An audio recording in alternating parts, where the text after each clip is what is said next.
الحمد لله رب العالمين والعاقبة للمتقين والصلاة والسلام على سيد الأنبياء والمرسلين وعلى آله وأصحابه أجمعين أما بعد فقد قال سبحانه وتعالى في كلامه المبين أعوذ بالله من الشيطان الرجيم بسم الله الرحمن الرحيم هو الذي أرسل رسوله بالهدى ودين الحق ليظهره على الدين كله صدق الله مولانا العظيم وقال تعالى في شأن عظمة حبيبه المصطفى إن الله وملائكته يصلون على النبي يا أيها الذين آمنوا صلوا عليه وسلموا تسليما اللهم صل على سيدنا محمد وعلى آله وصحبه افضل صلواتک وعدد معلوماتک وبارک وسلم۔ معزز و مکرم حاضرین کرام و سامعین ذوی الاحترام، جیسا کہ گزشتہ دروس میں ہم صلح حدیبیہ اور بیعت رضوان کی تفصیل ہم سماعت کر رہے تھے۔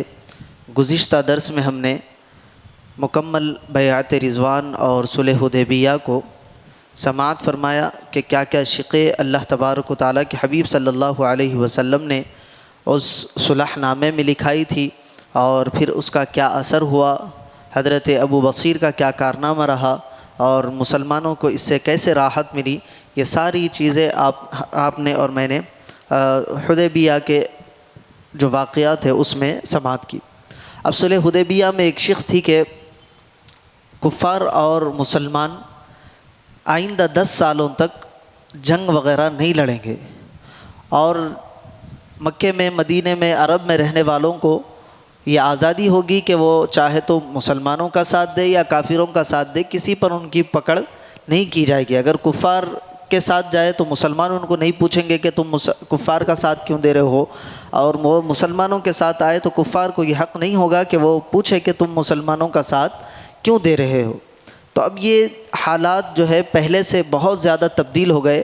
اب رسول پاک علیہ الصلاۃ والسلام کا جو منصب تھا، جس کو اللہ تعالیٰ نے قرآن مجید میں ارشاد فرمایا کہ هو الذی ارسل رسولہ بالہدی ودین الحق لیظہرہ علی الدین کلہ، اور اللہ نے رسول اللہ صلی اللہ علیہ وسلم کو تمام عالم کے لیے، اور کہیے کہ ہدایت اور دین حق عطا فرما کر تمام ادیان پر غالب کرنے کے لیے، تمام دینوں پر غالب کرنے کے لیے اللہ تبارک و تعالیٰ نے رسول پاک علیہ الصلاۃ والسلام کو بھیجا ہے۔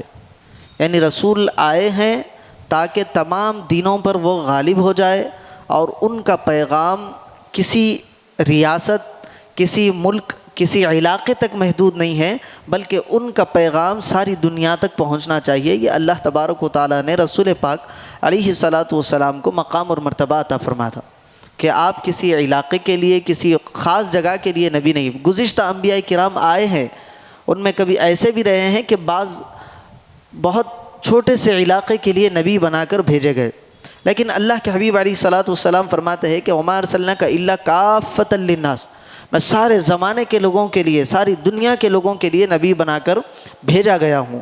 تو اس کا حق یہ تھا کہ سارے عالم میں آپ کا پیغام پہنچے۔ وہ پیغام کا سلسلہ انٹرنیشنل لیول پر، ملک، دنیا، عالمی سطح پر رسول پاک علیہ الصلاۃ والسلام نے صلح حدیبیہ کے بعد شروع کیا، کیونکہ جو انٹرنل کانفلکٹ تھا، جو اندرونی لڑائیاں تھیں، علاقے کی لڑائیاں تھیں، وہ ختم ہو گئی۔ اب یہاں پر امن ہو گیا، مسلمان اور کفار کے درمیان معاہدہ ہو گیا۔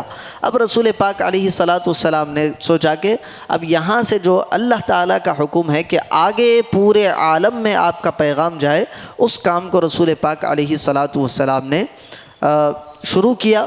اس کا سلسلہ اس طرح شروع ہوا کہ رسول پاک علیہ الصلاۃ والسلام نے جو بڑے بڑے بادشاہ تھے اس وقت کے، ایک طرف رومن امپائر تھی، ایک طرف ایران کی بادشاہت تھی جس کو فارس کہا جاتا تھا، یہ بڑے بڑے بادشاہ تھے، ان کی جانب رسول پاک علیہ الصلاۃ والسلام نے خطوط روانہ فرمائے، اپنے پاس سے قاصد کو بلایا اور خطوط لکھائے ایک ایک بادشاہ کے نام پہ۔ مصر کے بادشاہ کے لیے لکھایا، اور حبشہ کے بادشاہ کی طرف لکھایا، پھر یہ ایران کے بادشاہ کی طرف لکھایا، روم کے بادشاہ کی طرف لکھایا، کہ بڑے بڑے بادشاہوں کی طرف رسول پاک علیہ الصلاۃ والسلام نے خط لکھا، اور خط لکھ کر روانہ فرمانے لگے تو ایک صحابی رسول نے کہا کہ یا رسول اللہ صلی اللہ علیہ وسلم، یہ جو بادشاہ ہوتے ہیں یہ آفیشیل خط کو اپنے پاس بلاتے ہیں، ایسے ہی کوئی خط آتا ہے تو ان کی پہنچ تک وہ خط نہیں جاتا ہے، لہٰذا آپ اپنا مہر اس پر ثبت کرے۔ اس کے بعد رسول پاک علیہ الصلاۃ والسلام نے چاندی کی انگوٹھی میں اپنا مہر بنایا۔ وہ مہر کیسا تھا؟ روایت میں آتا ہے کہ پہلے محمد لکھا ہوا تھا، اس کے اوپر رسول، اس کے اوپر اللہ۔ آج بھی ہم فوٹوز وغیرہ میں اس مہر کی تصویر کو دیکھتے ہیں کہ اللہ محمد رسول، نیچے سے پڑھیں گے تو اللہ رسول محمد، محمد الرسول اللہ کا آپ نے مہر بنایا، اور پورے خطوط پر آپ نے اپنی مہر لگا کر بادشاہوں کی جانب روانہ کیا۔ اس میں سے بہت سارے بادشاہوں کو رسول اللہ صلی اللہ علیہ وسلم نے خطوط روانہ کیے، لیکن یہاں پر چند کا میں ذکر کرتا ہوں۔ ایک ہے ہرقل، یہ رومن امپائر کا بادشاہ تھا۔ اس کے پاس حضرت دحیہ کلبی رضی اللہ عنہ کو قاصد بنا کر خط دے کر رسول پاک علیہ الصلاۃ والسلام نے روانہ فرمایا۔ اسی طرح ایران کا بادشاہ تھا جس کا نام تھا خسرو پرویز، اس کے پاس حضرت عبداللہ ابن حذافہ رضی اللہ عنہ کو قاصد بنا کر بھیجا گیا۔ ایک مصر کا بادشاہ تھا جس کا نام تھا مقوقس، اس کے پاس حضرت حاطب رضی اللہ عنہ کو قاصد بنا کر بھیجا گیا۔ حبشہ کا بادشاہ تھا جس کا لقب جو ہے نجاشی تھا، اس کا نام اصحمہ تھا۔ اس کا ذکر ہم پہلے بھی سن چکے ہیں جب رسول پاک علیہ الصلاۃ والسلام نے نبوت کا اعلان فرمایا۔ صحابہ کرام کو مکے میں یہ لوگ ستانے لگے تو سب سے پہلی جو ہجرت ہوئی تھی صحابہ کرام نے حبشہ کی طرف کی تھی۔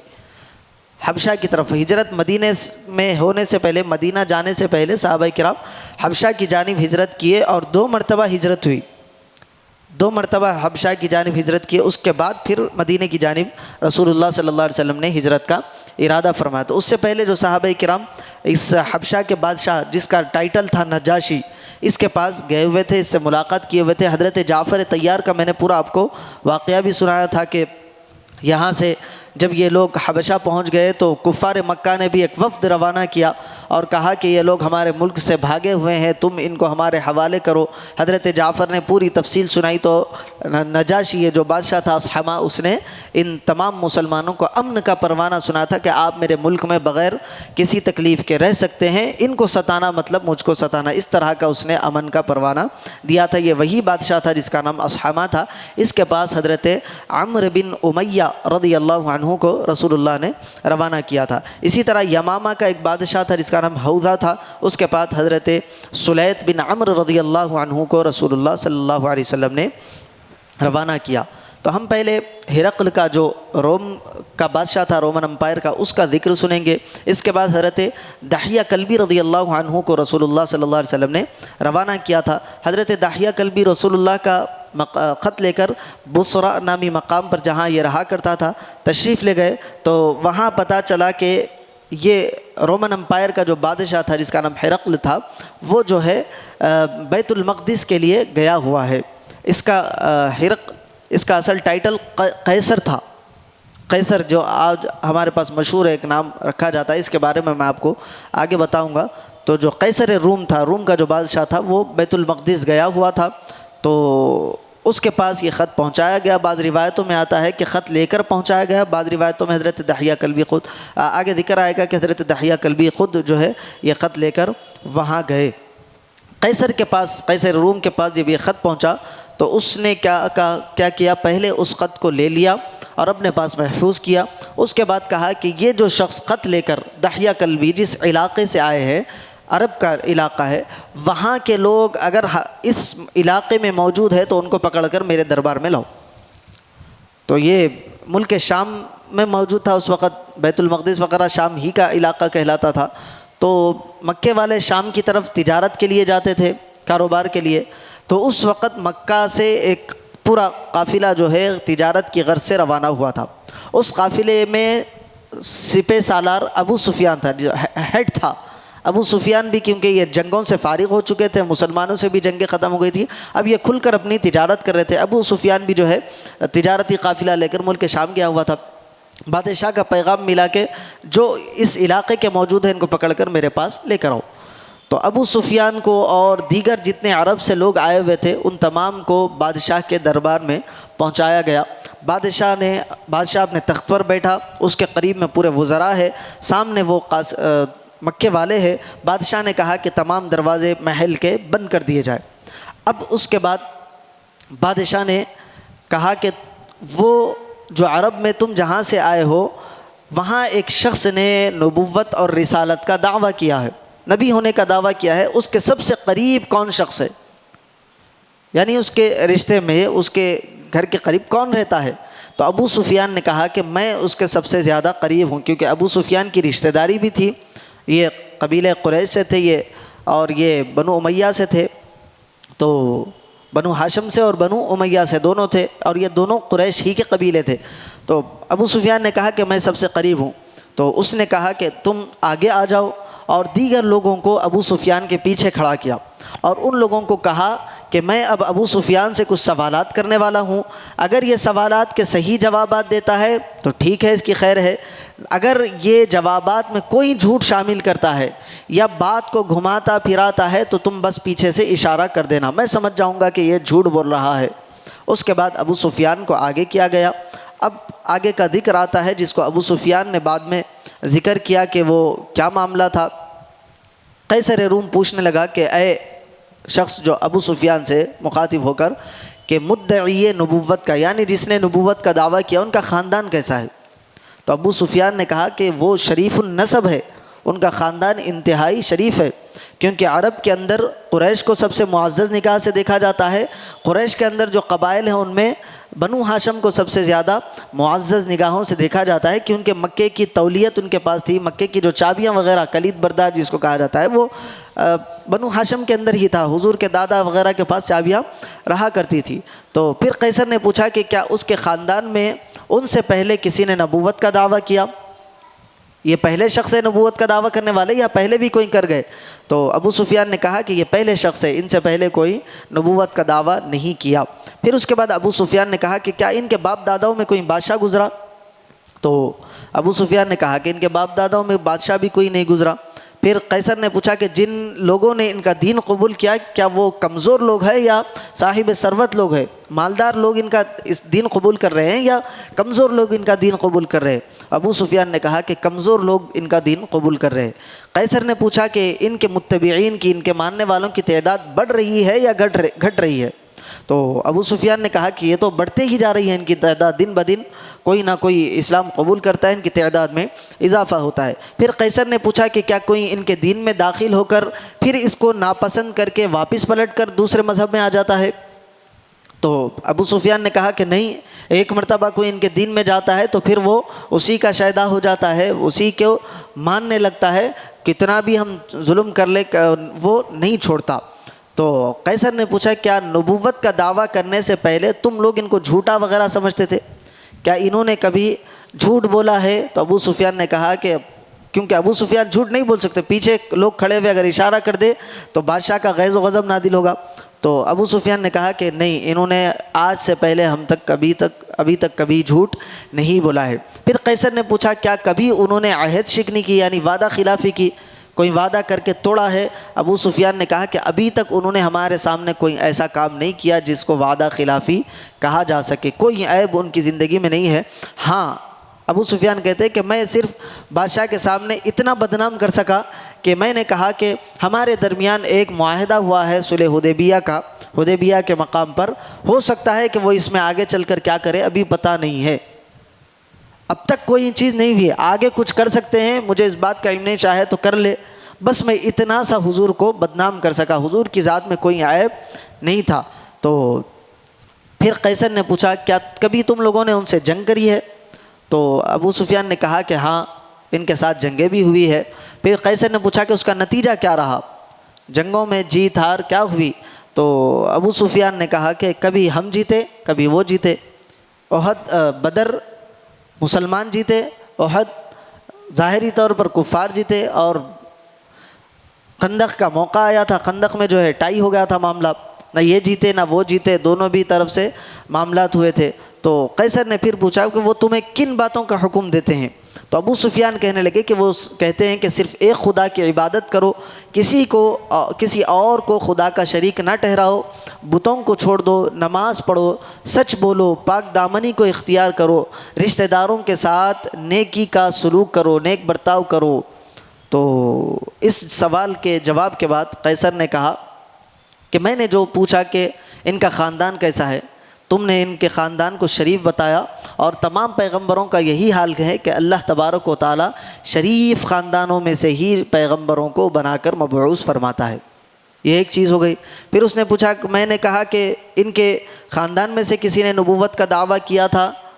تو تم نے کہا کہ ان کے خاندان میں سے کسی نے نبوت کا دعویٰ نہیں کیا، اگر کیا ہوتا تو میں یہ سمجھتا کہ وہ ان کی نقل اتار رہے ہیں، یعنی وہ ان کے دیکھ کر نبوت کا دعویٰ کر رہے ہیں۔ ان کے خاندان میں سے کسی نے نبوت کا دعویٰ نہیں کیا تو پھر یہ اللہ کی طرف سے جو ہے ہو سکتا ہے کہ نبی ہو۔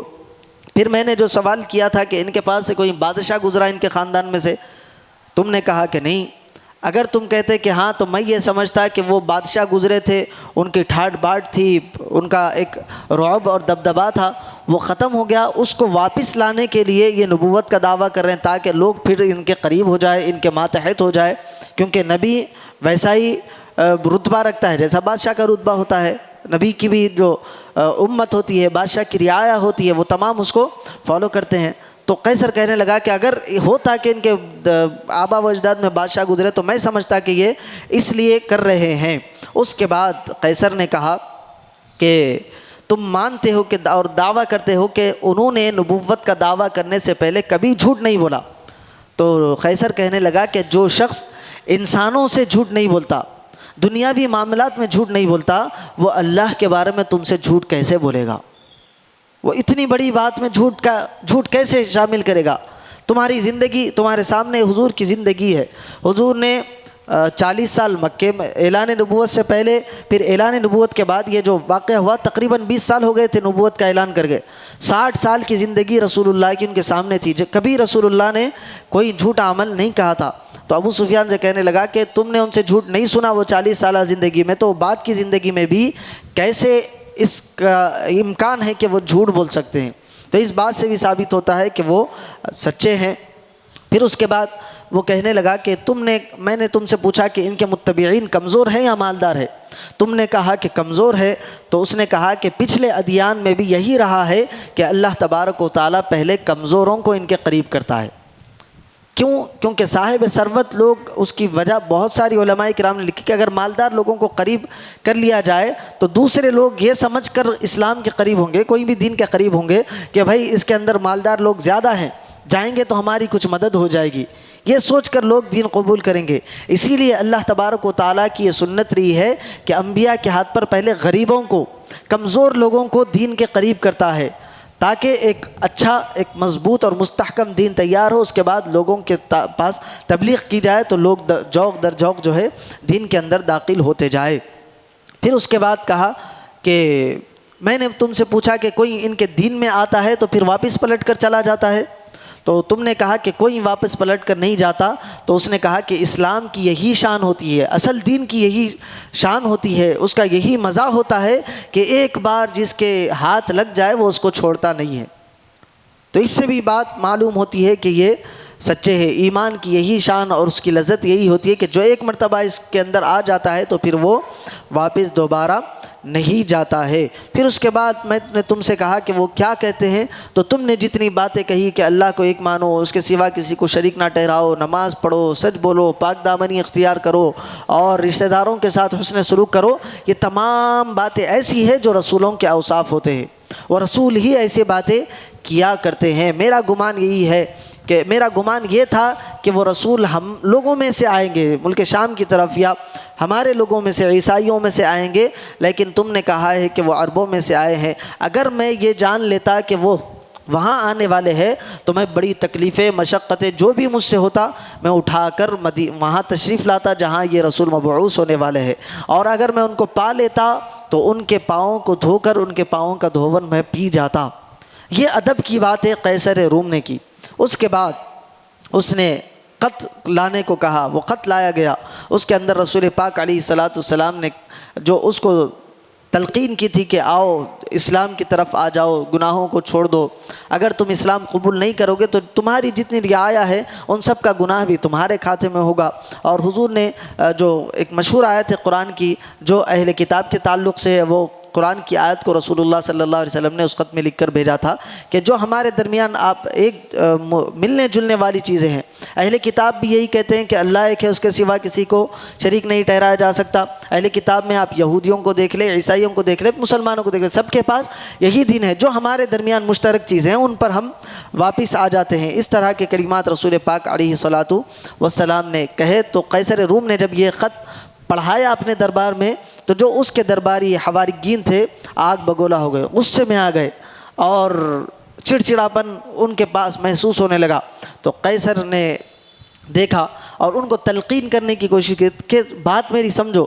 جب یہ کہنے لگا تو اس کے متبعین جو تھے بھاگنے لگے، دروازے کی طرف بھاگے۔ تو پہلے ہی قیصر نے سمجھ گیا تھا کہ ایسا معاملہ ہو سکتا ہے، اپنی رعایا کو، اپنی سلطنت کو بچانے کے لیے اس نے پہلے ہی دروازے بند رکھے تھے۔ جب وہ بھاگنے لگے تو اس نے اعلان کر لیا کہ اے لوگو آؤ واپس پلٹ کے آؤ، میں تمہارا ٹیسٹ لے رہا تھا کہ تم اپنے دین میں پکے ہو یا نہیں۔ میں تو اپنے دین میں پکا ہوں، میں تمہارا امتحان لے رہا تھا، تم بھی اپنے دین میں پکے ہو، لہذا آ جاؤ، واپس آ جاؤ، میں اپنے دین کو نہیں چھوڑا۔ یہ اعلان اس نے کیا اور ایمان جیسی لذت سے، صرف اپنی سلطنت کو، اپنی حکومت کو بچانے کے لیے وہ ایمان جیسی طاقت سے، ایمان جیسے اہم رکن سے وہ جو ہے محروم ہو گیا۔ اس کے بعد ایک اور چیز ہے جو ایران کے بادشاہ کی طرف رسول اللہ کا خط گیا تھا، وہ میں بڑی تیزی کے ساتھ کرتے ہوئے اپنی گفتگو کو سمیٹ لوں گا، پھر اس کے بعد آگے کے خطوط پر ہم آئندہ جمعہ میں گفتگو کریں گے۔ دوسرا خط جو ہے ایران کے بادشاہ کے پاس، جس کا نام خسرو پرویز تھا، اس کے پاس خط بھیجا گیا۔ جیسے ہی اس کا خط رسول پاک علیہ الصلاۃ والسلام کا جو خط تھا اس کے پاس پہنچا، اس نے کہا کہ خط پڑھ کر سناؤ۔ خط کھولا گیا اور یہ بتایا گیا، کیونکہ رسول پاک علیہ الصلاۃ والسلام جب خط لکھتے تو بسم اللہ الرحمن الرحیم کہہ کر شروع کرتے اور اس کے بعد فرماتے کہ یہ خط رسول محمد صلی اللہ علیہ وسلم کی طرف سے فلاں بادشاہ کی طرف ہے۔ تو جیسے ہی اتنا کریمہ سنا کہ یہ خط رسول پاک علیہ الصلاۃ والسلام کی طرف سے، محمد صلی اللہ علیہ وسلم کی طرف سے خسرو پرویز کی طرف ہے، بس اتنا سننا تھا کہ گھمنڈ میں اپنی کرسی سے اترا اور اتر کر رسول پاک علیہ الصلاۃ والسلام کا جو خط بھیجا گیا تھا اس کو لے کر پھاڑ دیا اور کہنے لگا کہ میرے نام سے پہلے اپنا نام لکھتے ہیں۔ پھاڑ دیا۔ اور جو شخص رسول پاک علیہ الصلاۃ غالباً حضرت عبداللہ ابن حذافہ رضی اللہ عنہ اس کے پاس گئے تھے، وہ پلٹ کر رسول پاک علیہ الصلاۃ والسلام کے پاس آئے اور آ کر اس کے یہ گھمنڈ کا رسول پاک علیہ الصلاۃ والسلام کے سامنے بیان کیا۔ تو اللہ کے حبیب علیہ الصلاۃ والسلام نے فرمایا کہ مزق کتابی مزق اللہ ملکہ، اس نے میرے خط کو پھاڑا، اللہ تعالیٰ اس کی حکومت کو بھی ویسے ہی ٹکڑے ٹکڑے کر دے گا، پھاڑ دے گا۔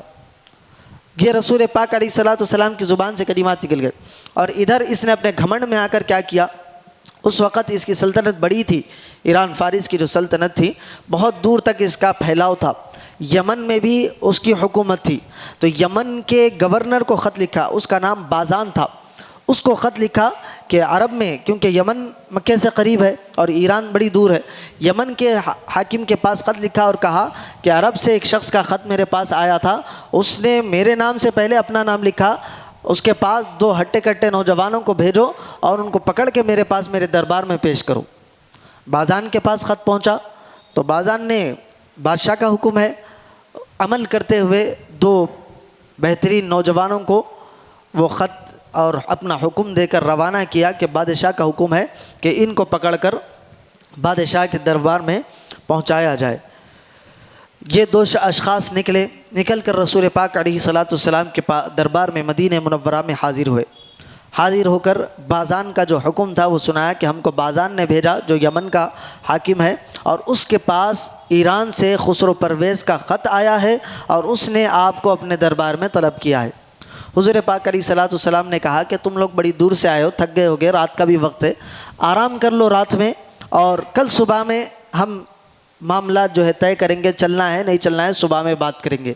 اور صحابہ کرام سے کہا کہ ان کی اچھی خاطرداری کرو، ان کی مہمان نوازی کرو، یہ مہمان ہے بڑی دور سے آئے ہیں، ان کی اچھی تواضع کرو۔ صحابہ کرام ان کو لے گئے اور ان کی خاطرداری کرے، کھانا کھلائے وغیرہ کرے، اچھے بستر پر ان کو آرام سے سلا دیے۔ صبح میں اٹھے، رسول اللہ کے دربار میں یہ دونوں اشخاص آئے کہ چلیے اب آپ کو چلنا ہے۔ تو رسول اللہ نے کہا کہ کہاں چلنا ہے؟ تو انہوں نے کہا کہ بادشاہ کا خط آیا ہے ایران سے۔ کون سا بادشاہ؟ اس کی سلطنت گئی، وہ اب بادشاہ نہیں رہا، بادشاہ مارا گیا۔ یہ سنے وہ دونوں اشخاص پریشان ہوئے، کیسے؟ دوڑے دوڑے یمن کے حاکم کے پاس گئے اور جا کر سنایا کہ جس شخص کے پاس ہم گئے تھے وہ یہ کہہ رہے کہ بادشاہ مارا گیا، اس کو اس کے بیٹے شیروا نے مار دیا ہے۔ اور ادھر بادشاہ حاکم حیران ہے کہ یمن کا، کہ ان کو بات کیسے پتہ چلی کہ بھائی ایران سے اگر کوئی قاصد نکلے بھی خط لے کر بتانے کے لیے تو کم سے کم 3-4 دن کا عرصہ لگتا ہے۔ اس نے کہا کہ ٹھیک ہے، تم انتظار کرو، اگر یہ بات سچی ہے تو پھر وہ اللہ کے سچے رسول ہے۔ اگر ہم کو بادشاہ کی طرف سے، کیونکہ اب بادشاہ مر گیا، دوسرا بادشاہ بنے گا اس کا بیٹا، تو اس کی بیعت کے لیے ہمارے پاس حکم آئے گا۔ اگر حکم آیا تو ہم سمجھیں گے کہ یہ سچے ہیں اور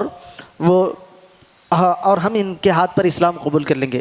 اور ادھر رسول پاک علیہ الصلوۃ والسلام کو اللہ تعالیٰ نے خبر دے دی تھی کہ بادشاہ کا جو بیٹا تھا جس کا نام شیروا تھا، اسی نے بادشاہ کے جو آرڈرز ہوتے ہیں اس کی وجہ سے سلطنت کو بڑا نقصان ہو رہا تھا، تو رات کے اندھیرے میں بادشاہ کے پیٹ کو کاٹ کر اسی کے بیٹے نے اس کو مار دیا تھا۔ اللہ کے حبیب نے جو فرمایا کہ مزق اللہ ملکہ، اس کی حکومت کو اللہ تعالیٰ ٹکڑے ٹکڑے کر دے گا، وہ فوری اللہ تعالیٰ نے حضور کی بد دعا کو قبول کیا اور ایران کے بادشاہ کی سلطنت تہس نہس ہو گئی۔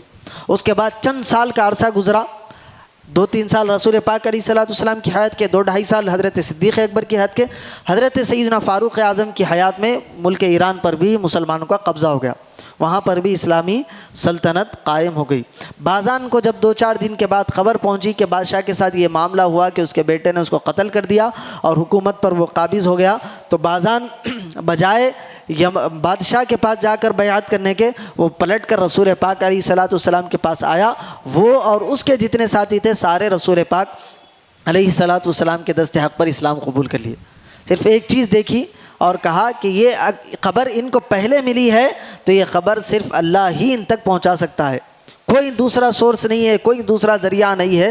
اگر اللہ نے ان تک یہ خبر پہنچائی ہے تو پھر یہ اللہ کے برحق اور سچے نبی اور رسول ہے کہہ کر بازان اور اس کے سارے حواری اللہ کے رسول کے ہاتھ پر اسلام قبول کی۔ یہ 2 خطوں کے بارے میں اختصار کے ساتھ، اور بھی تفصیل اس کے اندر ہے، اختصار کے ساتھ میں نے گفتگو کی۔ اللہ تبارک و تعالیٰ کی بارگاہ میں دعا ہے کہنے اور سننے سے زیادہ رسول پاک علیہ الصلوۃ والسلام کی سچی پکی محبت عطا فرمائے، ان کے اسوہ حسنہ پر عمل کرنے کی توفیق عطا فرمائے۔ وصلی اللہ تعالیٰ وسلم علی خیر خلق سیدنا محمد وعلی آلہ واصحابہ اجمعین والحمد للہ رب العالمین۔ 2 اعلانات ہیں، آپ اس کو سماعت کر لیں۔ انشاءاللہ 21 سپٹمبر اتوار کے دن جامع مسجد محمدیہ چونے کی بٹی میں سالانہ جشن میلاد نور مجسم صلی اللہ علیہ وسلم و زیارت آثار مبارک کا اہتمام کیا جا رہا ہے۔ خواتین کے لیے 2 بجے سے 4:30 بجے تک بیان ہوگا اور آثار مبارکہ کی زیارت کروائی جائے گی۔ مرد حضرات کے لیے بعد نماز عصر سے لے کر رات میں 10 بجے تک آثار مبارک کی زیارت کرائی جائے گی۔ محفل نعت کا بھی اہتمام ہوگا اور بعد عشاء مولانا سید شاہ خلیل اللہ اویس بخاری نقشبندی صاحب جو ہماری مسجد میں بھی پچھلی بار تشریف لائے تھے، بعد اثر جن کا خطاب ہوا ان کا وہاں پر خصوصی خطاب ہوگا۔ اور ایک دوسری بات، یہ کتاب آئی ہے